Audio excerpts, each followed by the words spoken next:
อันนี้วิธีชีวิตน้องหลังจากน้องไปตักน้ำแล้วน้องกะสีหนึ่งเขาเป่าไฟบรรยากาศยามแลงแต่วิธีชีวิตของลูกกำพร้าบุมีพ่อแม่ก็คือแบบนี้ล่ะพี่น้องเห็นแล้วก็สงสารน้องสาวเพิ่นหลายเด้โอ้เวลาขึ้นต้องคอยเนี่ยทุกคนถ้าเขาขึ้นเร็วๆนี่บ่ได้เดี๋ยวพี่น้องเป็นลูกกำพร้าขาดพ่อขาดแม่ตั้งแต่น้อยอายุตั้งแต่อายุน้อง4-5 ปีทุกคนหลังจากนั้นกลับไปเห็นหน้าแม่แล้วน้องก็ดำรงชีวิตหรือว่าใช้ชีวิตตามลำพังเลยพี่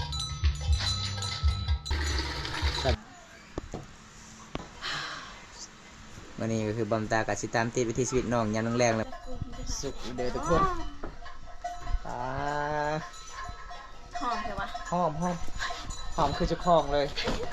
เป็นยังไงน้องสาบานเมื่อยหลายปะน้องเมื่อยเนาะเมื่อยก็อดเอาเด้อสู้ๆให้เป็นกำลังใจให้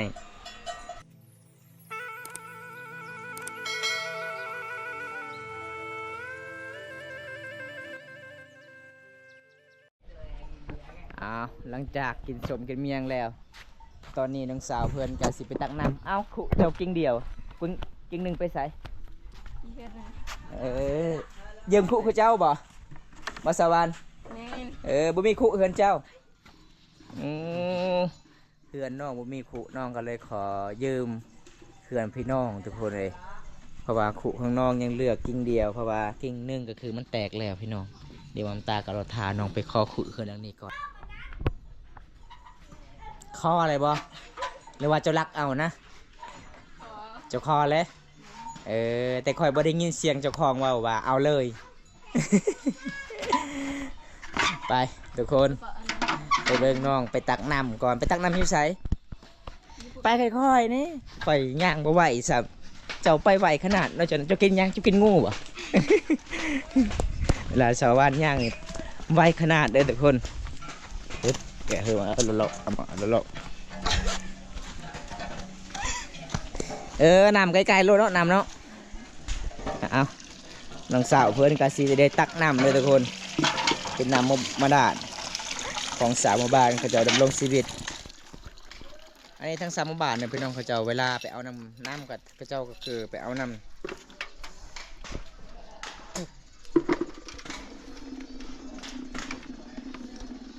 ไม่แยกเลย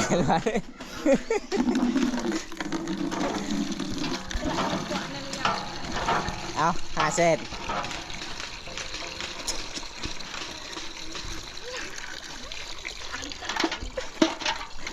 แล้ว5 เซนเราก็ไม่แย่จริงเลยมีจางละลานลำพึงหวาน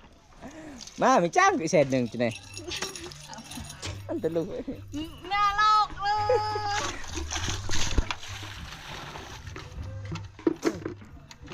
ตาฉันคือจะรอในเจ้ากับจานนั่งเลย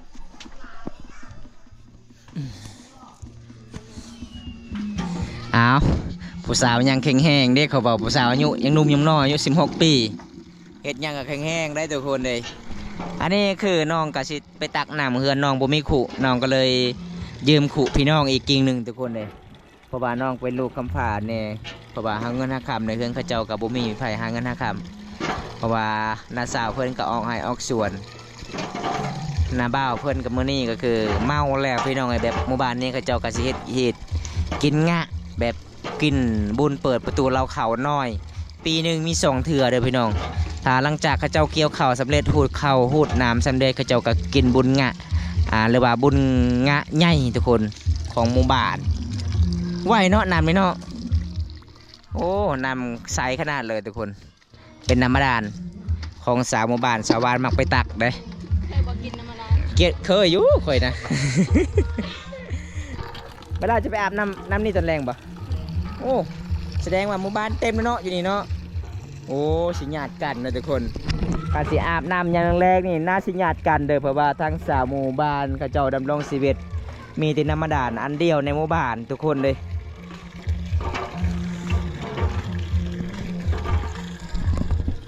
อันนี้วิธีชีวิตน้องหลังจากน้องไปตักน้ำแล้วน้องกะสีหนึ่งเขาเป่าไฟบรรยากาศยามแลงทุกคนเป็นวิธีชีวิตไปเดิมวิธีชีวิตของลูกกำพร้าบุมีพ่อแม่ก็คือแบบนี้ล่ะพี่น้องเห็นแล้วก็สงสารน้องสาวเพิ่นหลายเด้ เพราะว่าน้องกับน้าสาวเพื่อนกับบ่ได้เว้ากันหลายมือหลายวันแหละพี่น้องตั้งแต่น้องอดข้าวอดน้ำมือนั่นก็คือเขาเจ้าก็เอาอ้อกให้เบิดเขาทุกคนเอาไปเอาเมื่อวันนี้หาบไว้อยู่บ่ขันตาเจ้าหาบบ่ไว้นี่แล้วเจ้าบ่ได้พัวและมือหนานะข้าเจ้าหาบเป็ดนี่บ่ฮอด2 ปีเจ้าก็เอาพัวแล้วตามข่อยเบิ่งนี่อู้แข็งแหงเลยทุกคนเอาอันนี้ยอมเนาะครูเจ้าเบิ่งนี่เนาะ ทางนั้นยางเพื่อนดองบ่มีครูยืมเพื่อนข้าเจ้าอีกทุกคนหลังจากตักแล้วก็คือไปส่งคืนเนาะนี่เนาะตักแล้วไปส่งคืนเจ้าของข้าเจ้าเลยทุกคนใครแต่เพื่อนน้องไกลๆกันน้ำมาด่านทางพี่โหลดพี่น้อง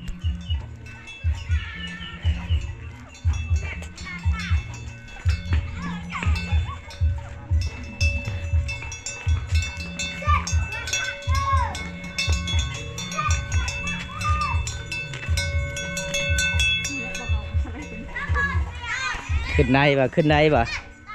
ฮะบันไดก็โคตรสูงเลยสวรรค์เลยบันไดเจ้าเบิ้งขุเขาเจ้าก็ย้อยทางนี้นะมันขุแตกเลยว่าสวรรค์เลยโอ้เวลาขึ้นต้องคอยเนี่ยทุกคนถ้าเขาขึ้นเร็วๆนี่บ่ได้เดี๋ยวพี่น้องนี่ต้องคอยย่างแบบนี้แหละไปตกสีหัวคอยนี่แล้วเลย คอยสิบ่ได้มาแล้วต่อไปนะ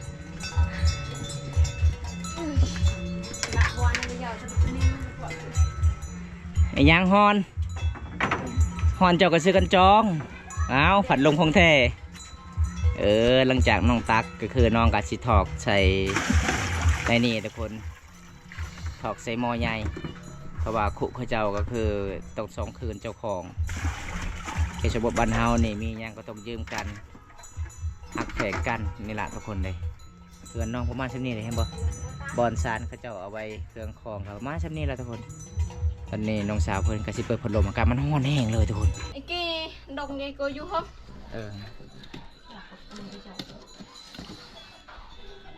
เอาหอนเฮือนฮอดซานก็คือน้องกับซินึ่งเขาเลยทุกคนอันนี้เป็นวิถีชีวิตน้องสาวเพื่อนเลยเป็นลูกคำพาขาดพ่อขาดแม่ตั้งแต่เด็กน้อยอายุตั้งแต่อายุน้อง4-5 ปีทุกคนหลังจากนั้นกลับไปเห็นหน้าแม่แล้วน้องก็ดำรงชีวิตหรือว่าใช้ชีวิตตามลำพังเลยพี่น้องหน้าสาวเพื่อนกับบริปากบริวาวกับเพื่อนลายมืออะไรบ้างแล้วหาวให้เจ้าให้ไพ่ชาวบ้านเลยให้FCบอกยังกลักนะแต่ไข่ฟืนเจ้าเนี่ยติดไวเนาะคันเจ้าดังทานเนี่ยมันติดหยากเนี่ยโดนเพื่อจะได้ติดเพื่อจะเป็นไฟลุกขนาดปานนี้ยืดตี โอ้จับหน้ารถจะช่วยหน้ารถ เป็นว่าโอ้อาเตยข่อยเป็นว่ามือข่อยดำเบิด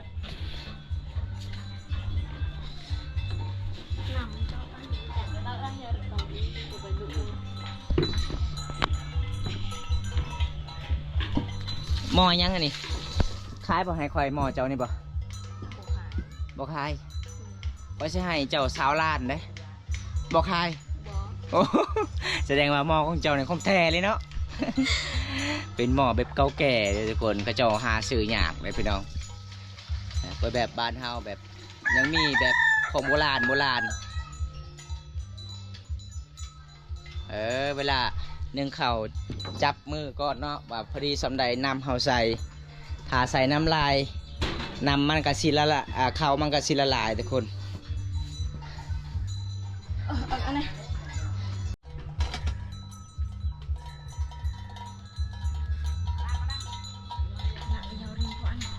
มาขอสิฮดซะขันเจ้าฮอนแท้ไหมเจ้าสิอาบอยู่นี่เลยวะขันเจ้าสิอาบแล้วค่อยสิฮดเจ้าดำก่อน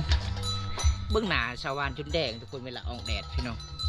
เจ้าท่าก็แป้งยังชาวบ้านคือว่าแดงเลยหน้าเจ้านะกูมีฮดสิวเลย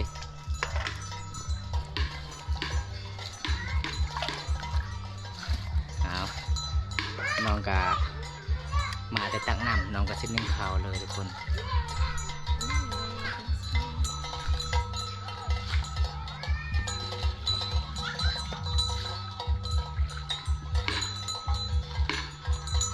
เขตชนบทบ้านเฮานี่เวลาเขาเจ้าเลี้ยงงัวก็คือตามเดินบานเห็นบ่เลี้ยงแบบง่ายๆแบบนี้เลยทุกคนปล่อยตามเดินบานตามหมู่บ้านเลยสุดยอดเลยส่วนลายเขาเจ้าเห็ดให้เห็ดหน้าต้องเห็ดหัวไปพร้อมอ้อมหัวไปพร้อมเลยทุกคน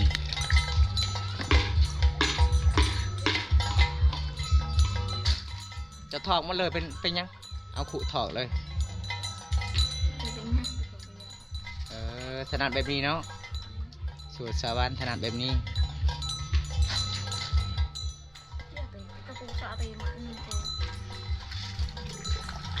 ผู้ใดใจะดีก็มาซอยน้องวานหน่อยเด้อหนึ่งเข่า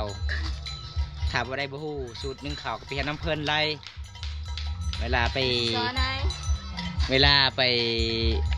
น้องหนึ่งเข่าน้องเอามือจับก่อนกับหม้อทาให้มันดำแล้วก็ทาหน้าเลย ให้เขาสุกไหวได้เพิ่นเบาในนั้นเนาะสูตรเจ้าเนาะ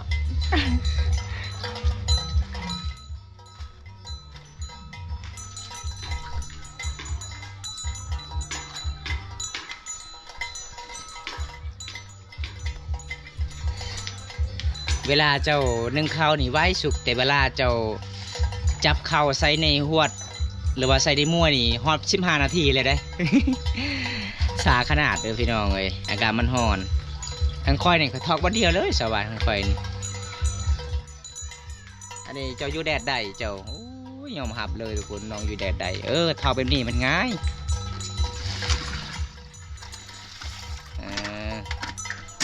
เป็นข้าวไฮเม็ดสีดำ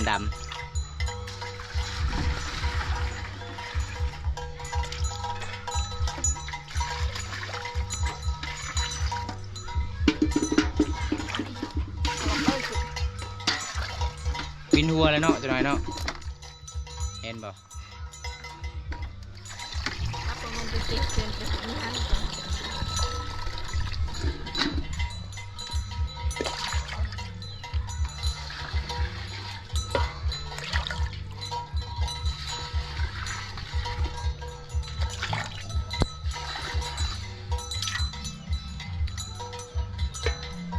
ไป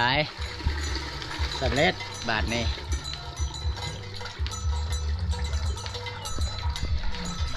ไปทุกคนไปเบิ่งไปที่ชีวิตน้องนึ่งข้าวก่อน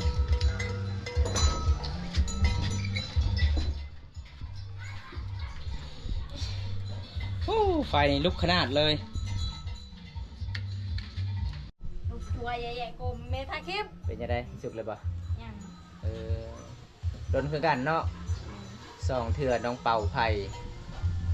เคยเบ้าแล้วมือผู้สาวนี่ต้องจับให้มันดำเบิดจึงสุกไหวเขานะแล้วก็ทาหน้าเจ้ามันขาวเลยดิจะทารถหน้าเจ้านะเอาเพิ่นเบิ่งลายมือก็เป็นเลยแต่คนเลย เบิ่งดีกว่าลายมือคอยสาวสวรรค์เป็นอะไรคอยหาเงินกับบ่ได้นะจะเบิ่งให้ไหมอันนี้มันยังถึกยังนี่ขันเจ้าหูนี่แม่เห็นบ่พอคอยหูมัดเจ้านะเอาจะเบิ่งมือคอยอันนี้จะนึ่งข้าวเล็บเจ้านี่เจ็บนี่ แม่นบ่แน่เห็นเจ้าตอนนี้คอยหูแล้วเจ้าตอนนี้ผู้บ่าวมักเจ้าละลายคนเขาเจ้ามักแต่คอยยานเจ้าบ่มักเขาคอยมักเบิดมักเบิดยันแต่เขาบ่มักหลายคนมักนึ่งนี่เด้อคอยสิบอกเจ้าผู้บ่าวฟังลาวก็มี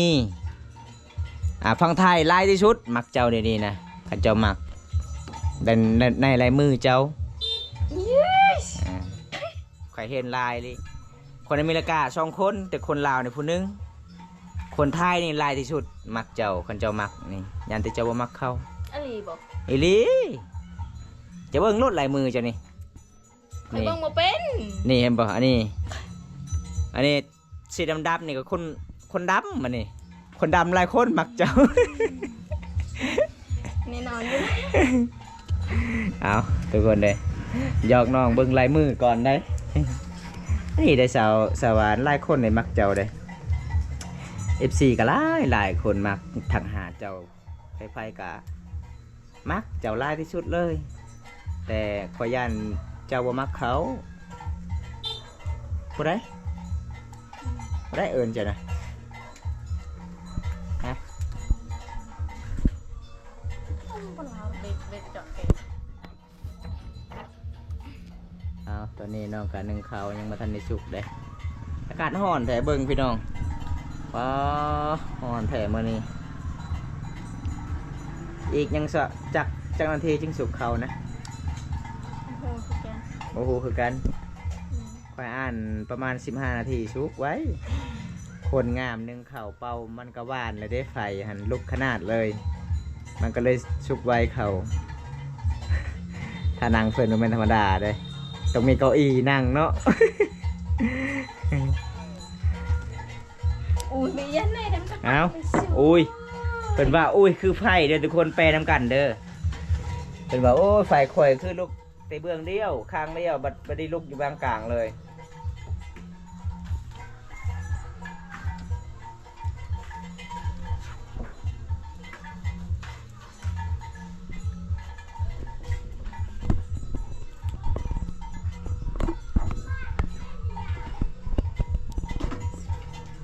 ไหวกันเนาะสุกเนาะไหวขนาดเลยสุกเขานะยัง โดนได้ สาวันนี้แนบเบึงตลอดส่งข่อยขาดเขาฮู้แล้วเจ้าตัวนี้แอบเบึงตลอดเลยส่งข่อยขาด เบิ่งทรงเจ้า ให้เจ้าแนบเบึงตลอดจนเจ้าเห็นรถเงินอยู่หัน จับรถด้วยเงินเด้อ ใบ100 บาทใบ200ก็มี เขาเบิ่งอีกสี่ เบิ่งFC ป่ะ นี่ ยังมือเจ้าคือมันติดตลอดเลยเนาะคนงานแบบนี้ล่ะดำมันก็จะติดแหงเลยคันมือข้อนี่ล้างวันเดียวมันก็เบิดอันนี้เบิ่ง อ้าวเดี๋ยวใครแบ่งเจ้า บ่แล้วข่อยบ่ยากเลย อ่า เจ้าผู้บ่าวมักหลาย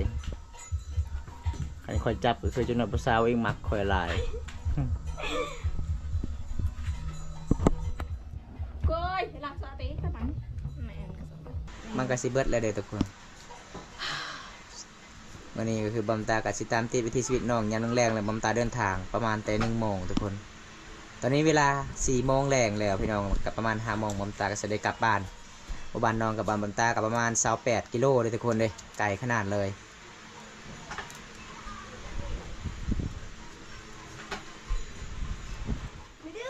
แดงอุ้ยเอาบนมา เอาสีเทืออะไรได้เจ้าดังได้ หอบตีซีเลยทุกคน เพื่อสีซุกเข่ากับเป็นเรื่องงานเพราะว่าน้องอยู่เฮือนน้องก็สนึงเข่าปะไว้เฮือนของน้องก็คือเขากินมันก็ซิมัดแล้วทุกคนเลย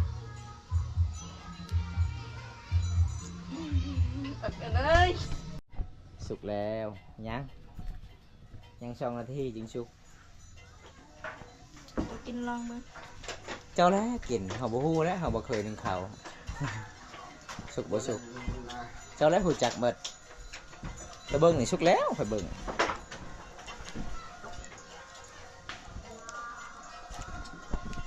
สุกแล้ว สุกแล้วเนาะโอ้ เดี๋ยวจ้ามือสมองเนาะ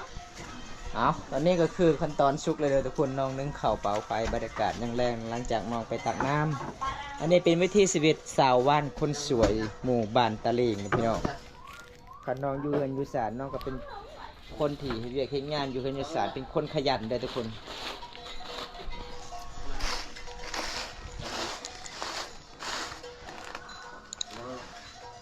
ซื้อมาเท่าไรกระสอบนี่คืองามแท้ บ่มีบอลขายเนาะกระสอบนี้เนาะ เออเอาบอก โอ้เอาแล้วแหละข่อยสิมาช่วยข้าวอยู่เฮือน ไอ้ยังอย่างนี้คือขาดมันสวรรค์ถึงยังอันนี้นะปลาใหม่ขาดหมัดทุกคนเลยไม่เขาเจ้าสารอ้าวสุกเด้อทุกคนปลา หอมใช่ปะ หอมคือเจ้าของเลย โอ้คือออกน้ำสวรรค์เห็นบอกจะว่ายังบ่สุกเห็นบอกข่อยเบิกนี่สุกลายเลยเขาเจ้านี่มันสิเปื่อยมัดอันนี้สวรรค์เลย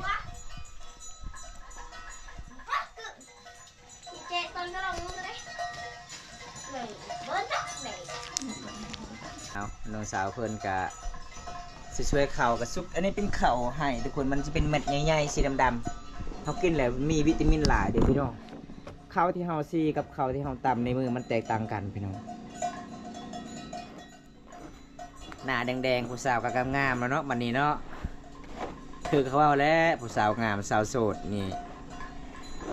หน้าแดงๆแก้มใสๆเบิ่งแต่หูปจูบกับหอมเขาเว้านะแม่นบ่สวรรค์ FC ว่าเบิ่งสาวบ้านนี่ป้างามแบบธรรมชาติคลิปแบบนึงก็สงสารน้องคลิปแบบนึงก็งามสงสารแต่ยังมักได้เขาเบาได้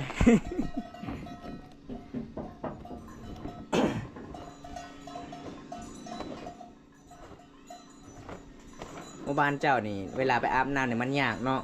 บ่มีน้ำอาบถ้ามีน้ำห้วยนี่คักเลยสบายเลยคอยสิพาเจ้าไปเอาปลาเลยยามแรง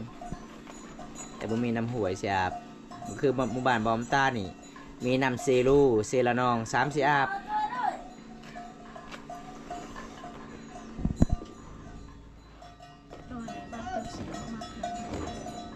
โดยไปบาเข้าโดยบ่โดยไปบาเข้าเด้อทุกคน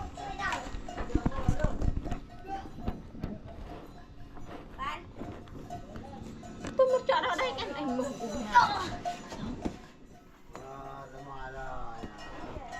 để nằm chờ để bài tập mỏi đây nằm chờ bài tập mỏi đó tại tập bớt nằm ba đó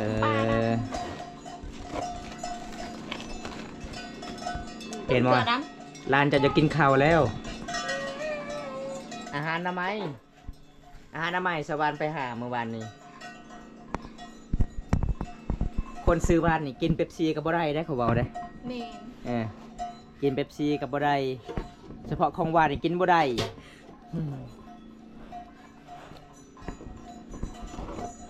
แล้วบ่ได้ตังซื้อเจ้าสวรรค์คนลาวบ่โอ้ ตอนไปซื้อนะไปให้เขาตังค์เขา โอ้ตอนนั้นตอนยังน้อยๆนี่ซื้อเจ้านี่ได้ตอนยังน้อยๆนี่ซื้อเจ้านี่ได้เศรษฐบิดนะ กะว่านี่เนาะ เมน โอ้กินแล้วหวานนั่นรีบอ่ะ หวานทั้งตัวหวานทั้งใจ สะดอแน่นกันอย่างยืนตะเพบจะด้อยไงนั่นล่ะอ่ะเพราะว่าหิวข้าวแล้วอันนี้คือผู้นี้คืออีเมของชาวบ้านมาเกิดทุกคนผู้นี้เด้อพี่น้องก็เลยเพิ่นหยอกชาวบ้านตลอดเลยก่อนไหมหน่อยแกอะไรไปก่อนไหมเป็นไงเยอะไม่ชอบมาบวกไม่ใจไปใส่ไม่จ่าอุ้ยเงี้ย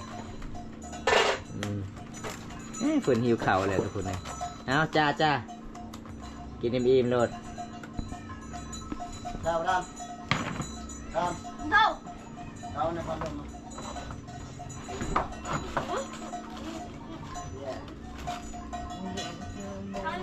าดกันยังไง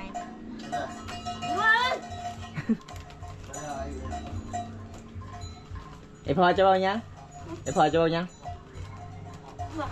งับดองไอพอจะเอายังไอพอจะเอิญเจ้านะแล้วบอกได้บ่ฮู้บ่โอ้บ่ฮู้เป็นไงว่าหมู่บ้านเขาเจ้าก็เป็นหมู่บ้านนอกจากตัวเมืองว่าภาษาลาวกับบ่ฮู้เลยทุกคนไอพอเพิ่นว่าเอาพัดลมให้แน่ไฟฮ้อนหลายน้าบ่าวของสาวบ้าน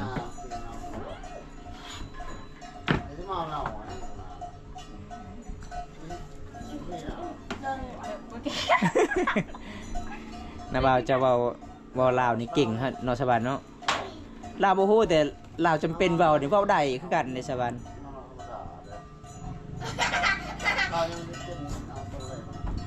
แล้วเว้ายังจะเริ่มพูดภาษาบ้านเดียวกัน โอ้สลาวเด้ เป็นสลาวบ่ก็คือเป็นภาษาเขมรนี่นั่นนะเข้าอยู่บนเกล็ด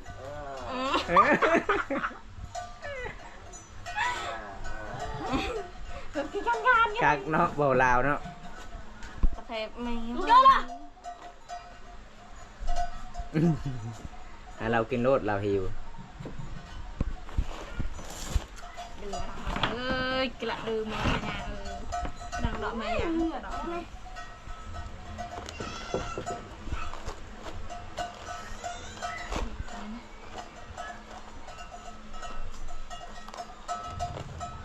khai nhà một linh lăng cái bạnนี่ก็ย่านเท่าน้องเหรอ nhắn nó bao cho bò mẹ mẹ gian bảo nó bao cho bò sau ban cả gian khỏi เหล่า เอาทุ่งแม่ em khu bào mà hà nè วันนี้ยังนอนหนาเลย áo vâng mua quân về hà nữa em bảo là bao phút đi yêu lên là bao nè chắc là bao nhang กูเลยครับได้นอนลูกเปล่าตามใจของน้องแล้วตาอย่างนั่งอย่าง บอกภาษาลาวไม่ถึกตองเลย emบ่ นั่นละโดนในใจจะโดน em em phần và xẹp lại น้องบอยเลยน้องบอยนะ มีติบเข่างามแล้วบัดนี้สวรรค์สุดก่อนติบเข่าเพิ่นขาดเบิดปะเลยพอติบเข่าตัวขาดนะสวรรค์ปะเลย แม่เคยปาดเลย À, เคยเอาทิ้งนะ ทีมเลยเนาะใช้งานบ่ได้แล้วเอาตอนนี้น้องสาวเพิ่นก็สีเกียมเครื่องของสีเอาไว้หลังจากน้องช่วยเขาสำเร็จอันนี้เป็นวิถีชีวิตบรรยากาศยามแรงๆเด้อพี่น้องน้องวานลูกคำพาบ่มีพ่อแม่เลยพี่น้องเอ้ยน้องเป็นคนขยันดำรงชีวิตตั้งแต่น้อยๆตั้งแต่อีพ่ออีแม่จากไปน้องอายุตั้งแต่อายุ5 ปีทุกคนแล้วก็ขออยู่นำนาบาวกับนาสาวก็เลยนาบาวนาสาวกับมาเลี้ยงแล้วก็จนฮอดเป็นผู้สาวใหญ่ปันนี้ทุกคนแต่น้องสาวของเพื่อนตอนนี้ก็คือติดต่อบ่ได้หลังจากที่พ่อแม่จากไปเขาเจ้าก็แยกทางคนหนึงก็คือย้ายไปจากปักเสพี่น้องถ้าบ่ได้เห็นคลิปนี้แล้วก็พี่น้องของจากปักเสก็คือติดต่อน้องสาวเพิ่นนี่เด้อพี่น้องเอ้ยก็คือสาวบ้านก็ขึ้นฮอดหลายอยากเห็นหน้าน้องพี่น้องเว้นตัวจ้ะเว้นตัวจ้ะเจ้ากินหันยัง อย่าบัง เบียร์บังโอ้น้ำไม้บ่กินน้ำไม้บ่บ่แม่นบังเเพิ่นว่าบังแต่บ่แม่นน้ำไม้เด้อทุกคนภาษาลาวนะน้ำไม้อ่ะนี่ภาษาไม้ล่ะบังบังตัวนี่ มาดอง บังฮารองบนฮารองอยู่บ่ เอากินโลดกินแซ่บๆโลดเบิ่งน้องผู้นี้กินข้าวแซ่บๆกินง่ายแบบง่ายกินแบบง่ายๆอยู่ง่ายๆเลยทุกคนเพิ่นจำกับแจ่วเป้ายัดใส่ปากเลย กินอาหารหน่อไม้ไฟเด้อทุกคนเลยบ่เผ็ดบ่จะกินบ่เผ็ดหลายบ่เผ็ดบ่โอ้แซ่บเนาะโอ้เพิ่นว่ากินกับบ่เผ็ดหลายแซ่บหลายเอาเฮ็ดกินเลยอิ่มเลยโอ้บ่ไหวเลยเนาะ เผ็ดคือกันทุกคนเลยบ่มตาเห็นน้องเพิ่นกินเพิ่นแบบบ่ไหวคือกันเผ็ดขนาดเลยบ่มีอาหารแบบกินแบบเดิมๆกินแบบง่ายๆบ้านเฮาทุกคนเลยกินแบบอาหารตามป่าตามดงได้เนาะสาวานเมื่อยหลายบ่น้อง แม่ เมื่อยเนาะเมื่อยก็อดเอาเด้อสู้ๆอายเป็นกำลังใจให้วันนี้ก็คือขอขอบใจหลายที่พาอายได้รับชมวิถีชีวิตน้องดำรงชีวิตบรรยากาศยามแรงๆเลยทุกคนบอมตากับบุ้มียังหลายสิพา FC ได้รับชมมาว่าจะเป็น FC ในประเทศและต่างประเทศที่เข้ามาติดตามรับชมมื้อนี้ก็ขอให้อยู่ดีมีแหงเด้อพี่น้องขอให้ร่ำให้รวยหมดทุกคนบอมตาก็สิตามติดวิถีชีวิตน้องวานเป็นลูกกำพร้าบุ้มีพ่อแม่ตั้งแต่น้อยๆเลยพี่น้องก็คือมี FC หลายๆคนถามบ่าวมนตาว่าน้องว่านถ้ามี FC อยากมาเยี่ยมมายามก็ให้มาได้บ่บ้านเฮา มาได้ มาได้เนาะยินดีต้อนรับเสมอเลยทุกคน หลังจากที่น้องนึ่งเข้าซุกแล้วก็คือยามแรงบ่น้องไปอาบน้ รำนี่ ำฮะจังมองน้องไปอาบน้ ฮะ ำจังมองน้องไปอาบน้ำยามแรง 6 โมง 6 โมงโอ้คนมันหลายเนาะอาบน้ำมาดานเนาะเพื่อนเขาบ่มีน้ำที่เขาเจาะทุกคน โอกาสหน้ามีเวลาว่างอากามาเยี่ยมมายามกันใหม่ได้น้องเด้อ เลย คลิปนี้ก็จบเพียงเท่านี้ก่อนคลิปหน้าพบกันใหม่ขอกล่าวคำว่าสบายดีบ๊ายบาย